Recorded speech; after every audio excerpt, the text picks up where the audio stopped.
Good afternoon, Israel Briefers. Welcome to yet another edition of the Israel Brief, brought to you by Lay of the Land with myself, Rolene Marks, before we leg it into the weekend.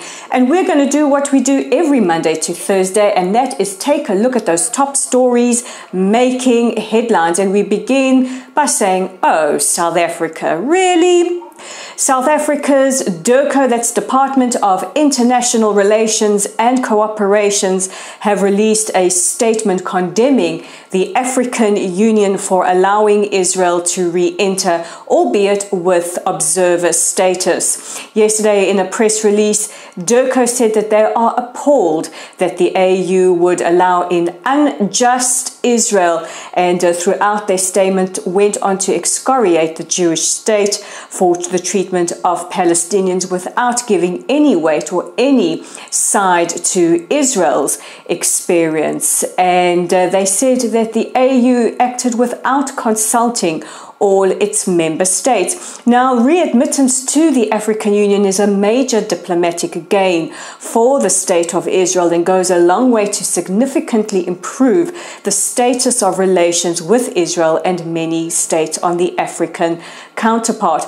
A lot of countries these days are realizing that you don't really have to take sides in the Israel-Palestinian conflict. You can cooperate with both sides. And South Africa is really leading from behind and taking a massive step backwards as the developing and developed world continue to open up more and more to Israel and to engage more and more with the Jewish state.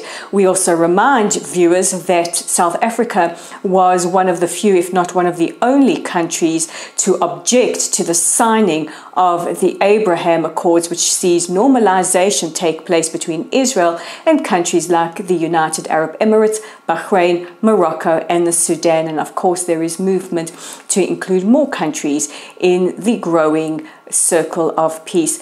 Meanwhile, in other diplomatic news, our Foreign Minister Yair Lapid will be jetting off to Morocco in 2 weeks' time for this, the first official visit of a high-ranking Israeli official. And if that wasn't enough, Azerbaijan, also a Muslim majority state, have opened up a trade office in Israel, and our foreign minister is debating whether or not Israel will re-enter UNESCO. This is the agency that's part of the United Nations that historically over the last couple of years has voted against Israel and denied Israeli or Jewish heritage at a number of historical sites. And during the previous American administration, Israel, along with the Americans, exited UNESCO. This is up for discussion and debate right now, and this is also being endorsed by the World Jewish Congress. So let's keep an eye out for that one. In other news, and this is good news for many of you who have been following on social media, we've kind of kept it quiet on this side as per the request of the family, but 3 Israeli filmmakers that were arrested in Nigeria and held captive for 3 weeks have returned safely to Israel. The 3 filmmakers were in Nigeria to film the Igbo people, the Igbo Jewish community, which is part of their film series on lesser known communities in places like Nigeria. They were arrested on suspicion of meeting with Biafran separatists, a charge they vehemently deny, and held in the most appalling conditions.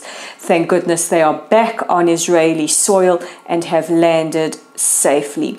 And in some very interesting news, there has been a high-level meeting between the Israeli health and environmental ministers and their Palestinian Authority counterparts. I guess Ben & Jerry's and the South African DIRCO did not get the memo on that one.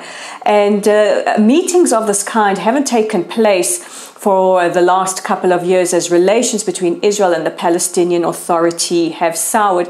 And while we're not saying we're at a stage of peace yet, we have seen a significant amount of cooperation and phone calls and conversations taking place between Israel and the Palestinian Authority. We saw conversations taking place between our President Isaac Herzog and Palestinian Authority President Mahmoud Abbas, as well as conversations between our Defense Minister Benny Gantz, our State Security Minister Omer Barlev, and their counterparts and Palestinian Authority President Abbas as well. And today we see our health and environmental ministers meeting with their counterparts. And amongst the agreements that were reached were that Israel will recognize Palestinians who have been vaccinated under the PA vaccination program and allow them entry into Israel, and will make the entry into Israel for anyone coming in from the Palestinian Authority controlled areas a lot more easier. They'll be able to enter using ambulances and have access to their health care in a much easier way. So that is where we are, but we're not going to end off this broadcast without an Olympic update. And while we have seen disappointment with our judokas narrowly missing out on their medal opportunities today, at the moment, Israel is beating South Korea in the baseball 4-2. You would think I know anything about baseball or any other sport for that matter. The truth is, I just have a case of the Olympic fever and I'm supporting Israel. So come on, Israel, bring another medal home. No pressure at all. So as we head into the weekend, don't forget to check out our content on our website at www.layoftheland.online. Check in with us on Facebook where you're watching this right now to see where we are in the country for Shabbat. Give us a like, give us a follow if you aren't already. Invite your friends to, and if you like our content, don't forget to share it. We're also on YouTube. Our channel is called The Israel Brief, and we would love for you to hit that big red subscribe button.